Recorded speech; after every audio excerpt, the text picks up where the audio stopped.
Tatu, tuendelee. Thank you, sir. Asanteni sana, tafadhali tunaweza kuketi chini. Thank you very much. Mheshimiwa Naibu wa Rais wa Jamhuri ya Kenya, Profesa Abraham Kithure Kindiki, waheshimiwa mawaziri, makatibu, gavana wetu wa Meru, waheshimiwa wabunge, MCAs, wakulima wa Meru Dairy, hamjambo. Hamjambo tena. Mugeni kaire. Bwana Yesu asifiwe.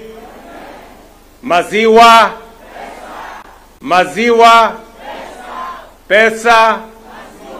Hebu mnisalimie hivyo hewani nione watu wa Meru. Asanteni sana.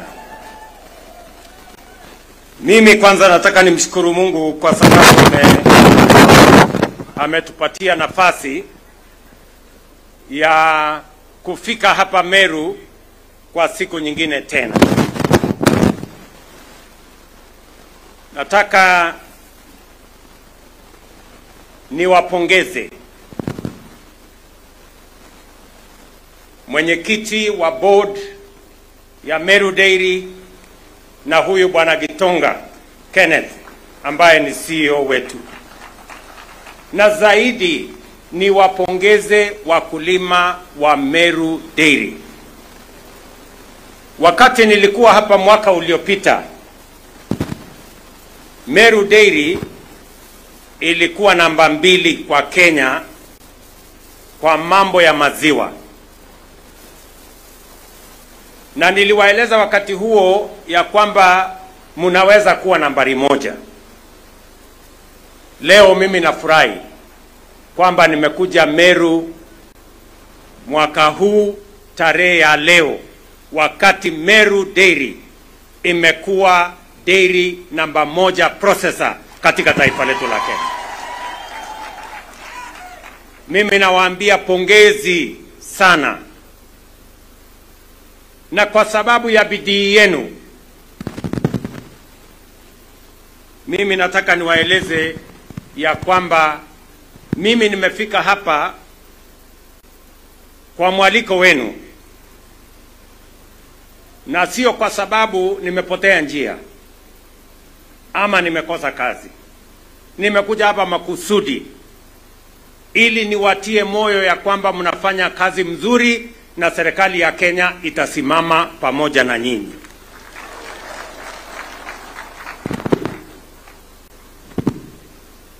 Nyinyi mulinipatia nafasi ya kuongoza taifa letu la Kenya.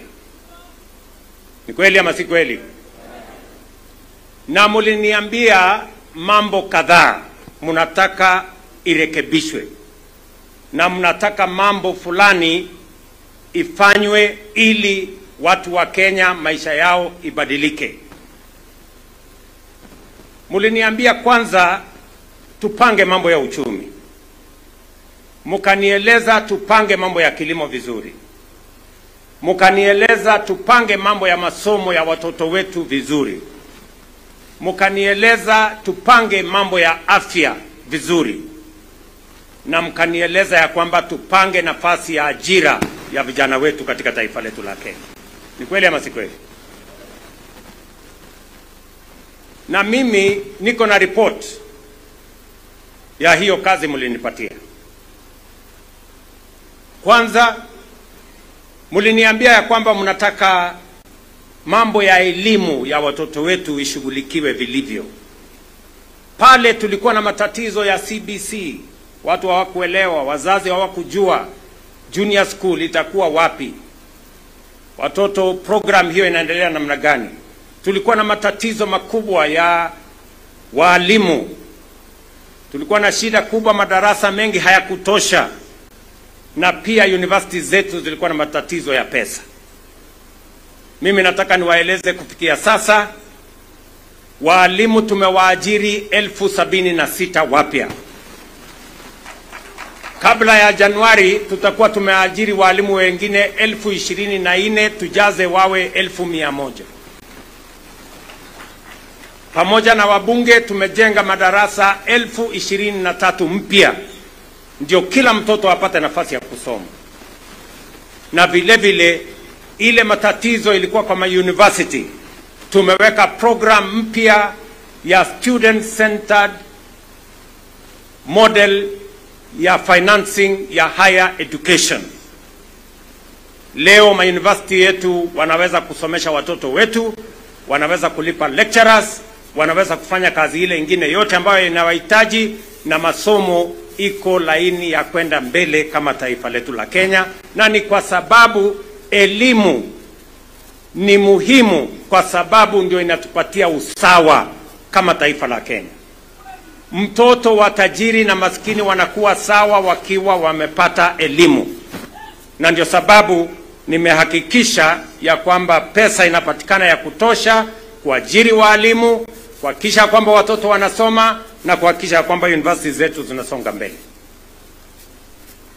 Jambo la pili mlinieleza ni kwamba lazima vile vile tusimamie kilimo vizuri, na kilimo ituzalishie uchumi na iweke pesa kwa mifuko ya wakulima wetu.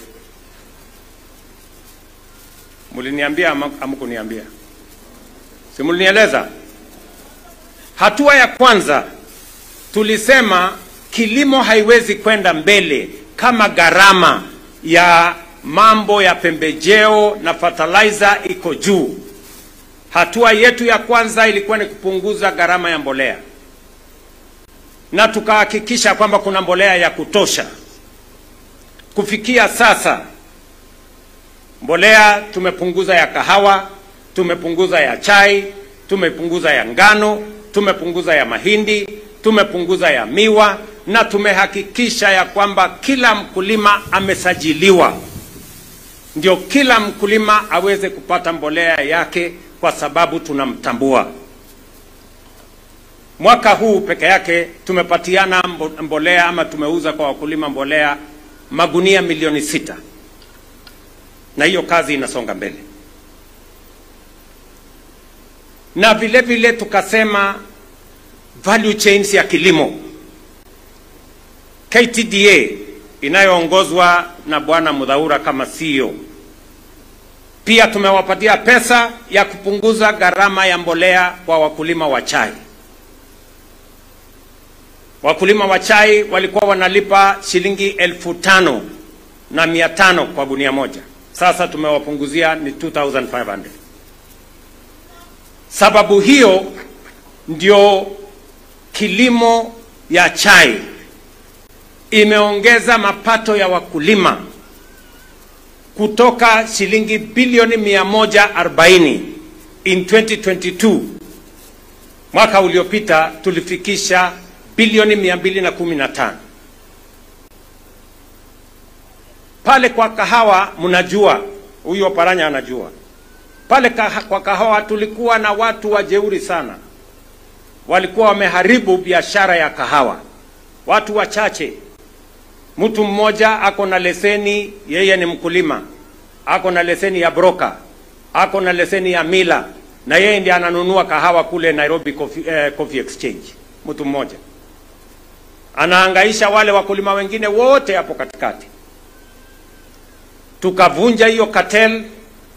Bei ya kahawa mnajua, ambayo ilikuwa karibu shilingi 65, wakulima wengi wa kahawa mwaka huu wamelipwa 100 kwa kilo, 110, 120, 140, mpaka wengine 150.